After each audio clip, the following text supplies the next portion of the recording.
Hello అండి. నేను మీ సౌజన్య. Welcome back to Lasya Harshi YouTube channel. అందరూ ఎలా ఉన్నారు? మేమైతే చాలా బాగున్నాము. ఈరోజు వీడియో ఏంటంటే, ఉదయాన్నే హడావిడి లేకుండా ఇంట్లో పిండిలు ఏం లేనప్పుడు ఇలా ఒకసారి ట్రై చేయండి. చాలా సింపుల్‌గా ప్రిపేర్ చేసుకోవచ్చు. అంతే టేస్టీగా కూడా ఉంటుంది. ఇప్పుడు ఎలా ప్రిపేర్ చేయాలో ఈ వీడియోలోకి వెళ్ళి చూసేయండి. ఈ బ్రేక్‌ఫాస్ట్ అండ్ హెల్తీ రెసిపీని కేవలం 5-10 నిమిషాల్లో ప్రిపేర్ చేసుకోవచ్చు. ఈ బ్రేక్‌ఫాస్ట్‌ని చేసుకోవడానికి ముందుగా మనం ఒక మిక్సీ జార్‌నైతే తీసుకోవాలి. ఈ మిక్సీ జార్‌లో ఒక కప్పు బొంబాయి రవ్వని వేసుకోవాలి. అదే ఉప్మా రవ్వ అంటాం కదండీ! అది. ఇలా ఒక కప్పు తీసుకున్న తర్వాత దాన్ని ఒకసారి మంచిగా ఫైన్ పౌడర్ లాగా మిక్సీ అయితే పట్టుకోవాలి. అది ఎంత మిక్సీ పట్టినా బరకగానే ఉంటుంది. ఇలా కొంచెం మిక్సీ అయితే పట్టిన తర్వాత ఈ కప్పు రవ్వకి నేను ఒక 2 పెద్ద సైజు బంగాళదుంపలు, ఆలుగడ్డ అంటాం కదా!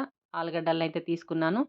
ఒక కప్పు వాటర్‌నైతే వేసి మంచిగా స్మూత్‌గా అయ్యేంత వరకి మిక్సీ అయితే పట్టుకున్నాను.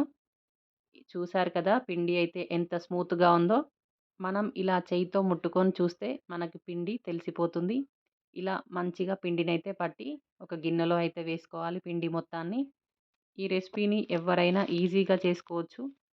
చాలా బావుంటుంది టేస్ట్ మాత్రం. ఈ పిండి మొత్తాన్ని ఇలా గిన్నెలో వేసుకున్న తర్వాత ఇందులో చిన్నగా కట్ చేసి పెట్టుకున్న ఆనియన్స్, అలాగే చిన్నగా కట్ చేసి పెట్టుకున్న టమాటా, కరివేపాకు, కొత్తిమీర, క్యారెట్ తురుము, అలాగే పచ్చిమిర్చి చిన్నగా కట్ చేసి పెట్టుకున్న పచ్చిమిర్చి, ఇవన్నిటిని ఒక్కొక్కటిగా వేసుకోవచ్చు. క్యారెట్ కావాలి అని అనుకుంటే వేసుకోండి. లేదంటే ఆనియన్, కొత్తిమీర, కరివేపాకు, పచ్చిమిర్చితో కూడా చేసుకోవచ్చు. క్యారెట్ వేయడం వల్ల ఇంకా హెల్తీగా ఉంటుంది. దీంట్లో కొంచెం రుచికి సరిపడా సాల్ట్, జీలకర్ర, వంట సోడా అయితే వేశాను. వంట సోడా ప్లేస్‌లో బేకింగ్ సోడా కూడా వేసుకోవచ్చు. లేదు అనంటే ఒక చిన్న ఈనో ప్యాకెట్ అయితే వేసుకోవాలి. ఇలా అది వేయడం వల్ల మనకి పిండి మంచిగా పొంగుతుంది. ఈనో ప్యాకెటు లేదంటే బేకింగ్ పౌడర్ వేస్తాం కదా! అది వేసిన తర్వాత కొంచెం వాటర్‌నైతే వేసుకోవాలి. వేస్తే మనకి అప్పుడే పొంగుతూ కనిపిస్తుంది పిండి అయితే. ఇలా మంచిగా పిండినైతే మొత్తం కలిపి పక్కన పెట్టుకోవాలి.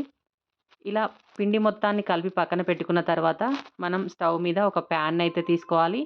కొంచెం లోతుగా ఉన్న ప్యాను మీ దగ్గర ఏది ఉంటే అది తీసుకొని ప్యాన్ హీట్ అయిన తర్వాత కొంచెం ఆయిల్‌నయితే వేసుకోవాలి. కొంచెం ఆయిల్ ఎక్కువగా వేయడం వల్ల టేస్ట్ అయితే చాలా బావుంటుంది.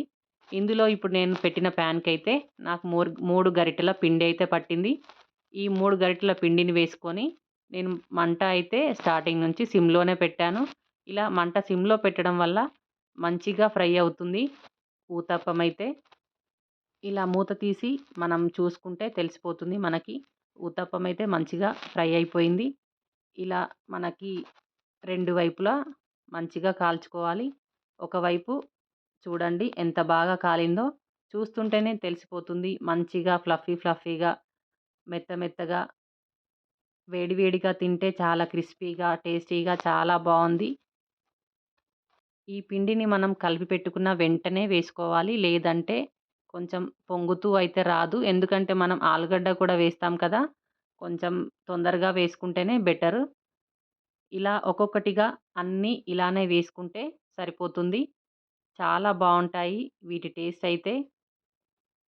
నేను ఒకటి చుంచి అయితే చూపిస్తాను. చాలా వేడిగా అయితే ఉండి కాలుతుంది చెయ్యయితే. మంచిగా పొంగుతూ చాలా బాగా అయితే వచ్చాయి.